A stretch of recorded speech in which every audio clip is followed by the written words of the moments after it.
Hello and welcome back to the sideboard here at SCGDAL. And when I was watching the top tables, the XOs, the X1s, I came across a deck and I saw a Witch Stalker with Madcap skills on it. I was intrigued, and so I wanted to talk to the man responsible for such an abomination, and that is Brad Ogden of Lufkin, Texas. How are you doing, sir? Pretty good. How about yourself? I'm good, and you are X1 currently with a Naya Hexproof deck. Yep. So talk to me a little bit about where this deck came from.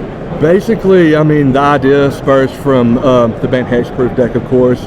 We tried that idea first and just didn't think we had the power level within the card still. So with, Madcap skills and the field being real aggressive, it's hard for like the red decks and mono black devotion decks to kill either one of these by themselves. Right. So you're talking about the main things we're putting enchantments on are, of course, Witch Stalker, which is the main big beater of the deck, and also Fiendslayer Paladin has pseudo hexproof against a lot of the field. A lot of people are playing red here with the popularity of the various types of mono red aggro that are available, as well as the mono black deck can't target it at all, and the other decks can't really deal with it very easily either, being a 2/2 first striker in combat, even if it doesn't have any enchantments on it. Very difficult to deal with. Mine is having like double Devour Flesh, or like me laying Elvish Mystic and leaving one of my guys open, them having double like Doomblade and Devour Flesh is really hard to get around it. Yeah, and then you push out an Anger Rage in the board white range, and it's just hard to catch up like the whole Now you also have a split of Elvish Mystics and Glade Cover Scouts just to have a couple more hexproof targets in the deck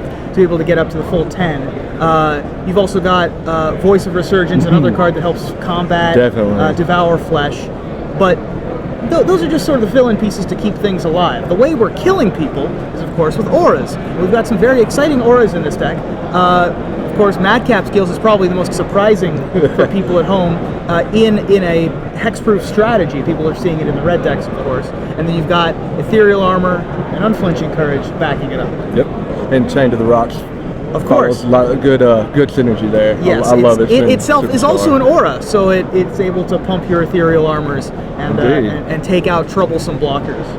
So that's mostly to just be able to take out things like Loxodon Smiter, things that could trade in combat. Loxodon Smiters, your Desecration Demons. A lot of these guys, they'll with the black decks or turn 4, they'll jam their big fatty and you take it out the way and just swing through. It's just to move something out the way, and that along with Madcap skills, like they could have 3 creatures out and stacked up on a Fiendslayer, they're not going anywhere. Absolutely. And some of the other things that combine well with your auras that aren't themselves auras are your double strike enablers.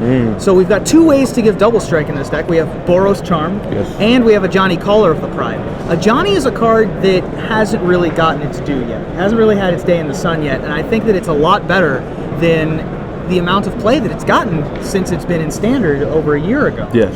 Talk to me about how good Ajani is in this deck. Ajani, basically, besides the fact of like when you've been peeling down their life, you got them at 5 or 10, you could just combo kill them out of nowhere. It turns like a 7 or an 8 into evasive, flying, and double strike. Ajani's really, really good. It lets me put counters. It turns these guys into suitable threats. Yeah, it makes Glade Cover Scouts 2/2s. Yeah, basically it's a catalyst for the deck. And I was trying some other things, but like the more I tried in Boros Charm spot, the less every other card appealed to me. It's just good all the way around. So yeah, let's talk about Boros Charm next, your other double strike enabler. This card doesn't really have a deal 4 on it because you always have, it seems, 5 power or more. Or you're gaining life with your Fiendslayer Paladin, so you want to deal 4 that way. But perhaps the most important mode is Protection from Supreme Verdict, which is the only real answer to a bunch of hexproof creatures a lot of the time, or Anger of the Gods, things like that. Yes, definitely. And so you're most often using it as a way to counter a spell like Anger of the Gods? I have. I've also used it in response to a, what's the one, Peak Eruption. Oh, tried sure. to destroy my mountain. Wow. When I had this on. Yeah. When you have Chain of Rocks on your mountain and he tries to Peak Eruption your mountain, you made it indestructible with Boros Charm. That's a pretty good interaction. Important to remember, Boros Charm gives all your permanents protection. So if they try to Hero's Downfall your Ajani, for example, you can play Boros Charm. It's a pretty good interaction. Or Ultimate a Sorin on you. That's pretty good. That's pretty good too. There you go. In the sideboard, we have a different hexproof creature against the mono blue deck, which is Mistcutter Hydra, which we've seen out of a lot of decks, but in this deck is particularly difficult for opponents to deal with because Lifelink on Unflinching Courage is just pretty much an impossible thing to race. Yes, there's no way they can deal with it, especially the decks you're bringing in against. Like, even like if you're not worried about counter spells, the mono blue devotion deck, if you play that card at 3 or at 2 and stack an enchantment on it, there's no way they can win the game. Yeah, the fact that you can play a 1/1 Mistcutter Hydra against that deck with this deck, because you can just immediately put Unflinching Courage or Ethereal Armor on it, it's just absolutely ridiculous. Yeah, it's been really good. I've only had one control matchup, is red, white, blue, and I brought it in, and he thought it, like, Azorius charms are gone, and especially after board, when they see all this, they're just not ready. It throws them off. It's a new angle. Sure.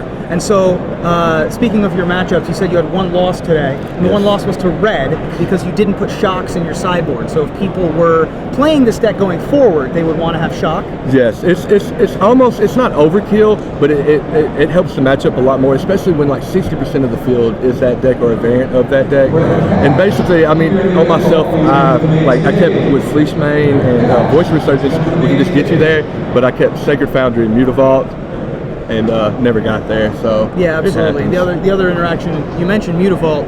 A Johnny Call over the Pride is able to build up a Mutavault, yes, and that's Supreme Verdict proof, which is another way to combat that. Most deck. definitely. Well, this deck looks awesome. It looks like a ton of fun to play, and good luck going forward. Thank you so much for joining me in the sideboard. Appreciate it, man. And we'll be right back here at SCG Dallas.